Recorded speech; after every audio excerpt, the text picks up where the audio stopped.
Sa gitna ng kadiliman, nakatago ang mga kwentong hindi pa naririnig ng karamihan. Kumusta mga kapamilya? Welcome sa Lagim Central, ang tahanan ng mga pinakanakakatakot na kwentong Pilipino. Ako ang inyong kasama sa paglalakbay sa mundo ng kababalaghan, multo at mga hindi maipaliwanag na pangyayari dito sa ating bansa. Dito sa Lagim Central, makakakita kayo ng mga kwentong galing sa aming mga ninuno, mga urban legends at mga bagong horror stories na siguradong magpapangilabot sa inyo.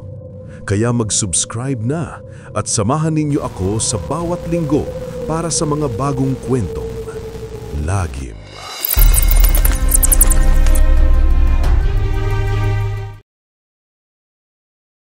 Sa isang liblib na barangay sa bundok, tahimik at payapa ang buhay ng mga residente.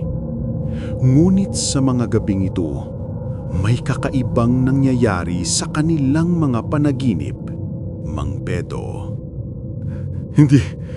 Hindi ka totoo. Umalis ka.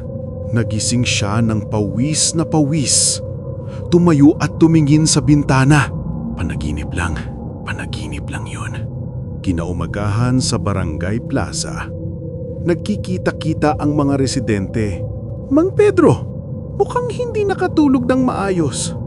Nananaginip ako ng mga kakaibang nilalang kagabi. Ako rin. May nakita akong maitim na anino na may mga mata. Baka naman stress lang tayo lahat. Mga tao nagsimulang mag-usap tungkol sa kanilang mga bangungot. Gabi na. Lahat ng pamilya nasa kanilang mga bahay. Nagsimula na namang matulog ang lahat. Montage ng iba't ibang pamilya na natutulog. Lahat ay naging malikot ang tulog. Sabay-sabay na nagising ang lahat sa buong barangay. Narinig ang mga sigaw mula sa iba't ibang bahay. Mang Pedro, Haling Maria, Kuya Ramon, lumabas kayo! Lumabas ang lahat sa kanilang mga bahay. Nakita nila ang mga kakaibang anino na gumagalaw sa paligid. Ano ang mga yan? Mga nilalang mula sa aming mga panaginip. Mga shadow creatures na may pulang mata lumilitaw mula sa mga sulok. Nagtipon ang lahat sa bahay ni Lola Ising, ang pinakamatanda sa barangay. Mga apo, nakita ko na ito dati. Mga nilalang mula sa aming mga takot. Paano natin sila mapapalayas, Lola? Kailangan nating magkakaisa. Magdasal tayo at gumawa ng ritual. Naghanda sila ng mga kandila, asin at holy water. Nasa gitna ng plaza ang lahat. Nakabilog sila habang hawak ang mga kandila, mga kaluluwa ng kadiliman. Bumalik kayo sa inyong mundo. Hindi kayo kabilang dito. Nagsimulang umikot ang hangin.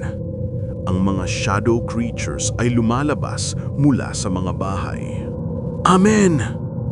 Umalis kayo! Protektahan ninyo kami! Lumalaki ang mga nilalang, pero patuloy ang panalangin ng mga tao. Ang mga nilalang ay sumusulong sa mga tao, pero ang liwanag mula sa mga kandila ay pumipigil sa kanila. Hindi ninyo kami mapapalayas.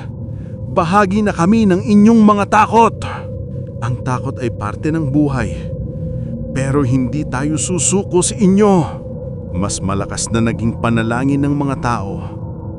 Unti-unting nagiging mahina ang mga nilalang. Nagsimula silang maglaho. Babalik kami. Tuluyang naglaho ang mga nilalang. Bumalik ang katahimikan sa barangay. Tapos na ba? Oo mga apo. Pero tandaan ninyo, ang mga panaginip ay may kapangyarihan. Huwag ninyong baliwalain. Umaga na. Ang mga tao ay nagkakamayan at nagayakap. Salamat sa lahat. Natutunan natin na mas malakas tayo kapag magkakaisa. At hindi natin dapat takutin ang aming mga sarili sa mga panaginip. Ang mga panaginip ay gabay sa aming mga damdamin. Dapat nating pakinggan, pero huwag tayong matatakot.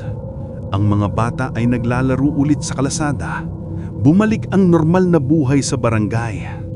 Matapos ang gabing iyon, natutunan ng mga residente ng Sitio Bangungot na ang mga panaginip ay hindi dapat takutin, kundi pakinggan. Sapagkat sa pagkakaisa at pananampalataya, walang takot na hindi nila kayang lampasan. Ngayon, mas maliwanag at mas masaya ang tanawin. At sa Sitio Bangungot, hindi na sila natatakot sa gabi. Dahil alam nila na sa pagkakaisa, walang bangungot na hindi nila kayang harapin. Salamat sa panonood ng Sitio Bangungot, ang barangay ng Bangungot. Kumusta mga ka-horror? Natapos na natin ang kwentong ito ng Sitio Bangungot. Ano sa tingin ninyo? Nakakatakot ba? O may natutunan kayo tungkol sa pagharap sa inyong mga takot? Kung nagustuhan ninyo ang kwentong ito, mag-like at mag-subscribe para sa mas maraming Filipino horror stories. At sa comments, sabihin ninyo, ano ang pinaka-nakakatakot na panaginip na naranasan ninyo? Mag-share din kayo sa inyo mga kaibigan na mahilig sa horror stories. Baka may sarili din silang mga kwentong bangungot na pwedeng i-share. At huwag kalimutan, mag-bell notification para hindi kayo makakalimutan sa susunod naming mga kwentong kababalaghan. Mag-like kung nakakatakot. Mag-subscribe para sa mas maraming horror. Mag-comment ng inyong bangungot. Mag-share sa inyong mga kaibigan. Hanggang sa susunod na kwento, ingat sa inyong mga panaginip. Baka kayo naman ang susunod na mapadpad sa Sitio Bangungot.